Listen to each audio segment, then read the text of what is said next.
Here's another look at Jan's best dwarf Everbearing since I cut it all the way back a few weeks ago. New update. It's just really growing and putting on lots of berries. This is a hybrid of the dwarf Everbearing that is sold mostly at the box stores and different nurseries. It's a Morus Alba.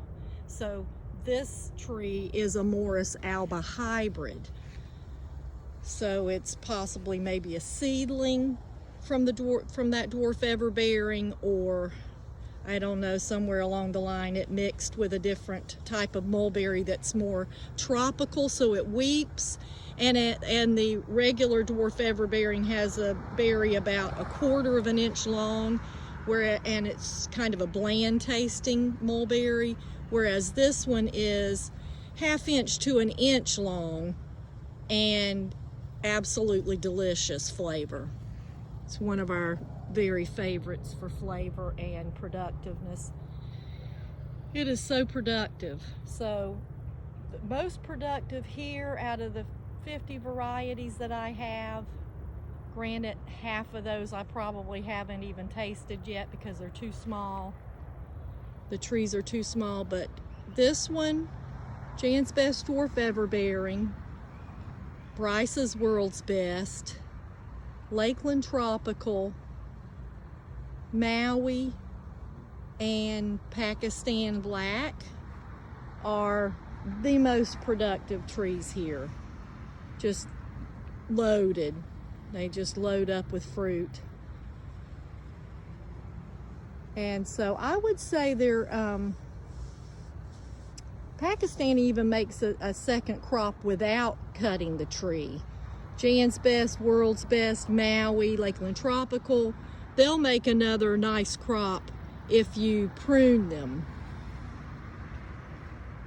But those are my top mulberries for Central Florida, Zone 9B. Also love Tice. One of the very top, most delicious mulberries, but it takes about 5 years for it to get really productive. Until then, 2 or 3 years in, it's pretty sparse fruiter, but it is absolutely delicious and just an absolutely gorgeous tree. Some people have Shangri-La and think it's delicious, and it's because it's the exact same thing as Tice. Either they were both originally the same thing, or someone has mislabeled them, probably both being Morus rubra hybrids. Maybe somewhere along the line they mixed them up, or I don't know, they could have just both been the same tree. However, I have another Shangri-La that's very sweet, a smaller berry. It's a fatter, smaller berry, about an inch long, maybe a little longer, that I received as a Shangri-La. And it is not the same as Tice, but it's still very delicious.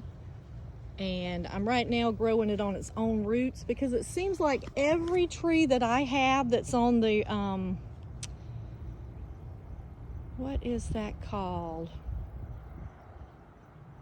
Like it's some certain rootstock I can't think of. Rushing rootstock is really all I can think of.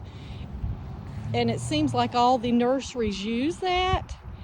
And every tree I have here, not one of them does good on that rootstock for here, Central Florida. That's my opinion. I don't know if it's a coincidence, but I have 4 trees, Kokuso, Silk Hope, the Shangri-La, and one other one, and they don't even grow. And they should be doing good here. And the only thing in common is I got them at the same place and they use the same rootstock. So I'm growing them out on their own roots to see if it makes a difference. All right, have a great day. Plant lots of fruit trees. Central Florida, Zone 9B.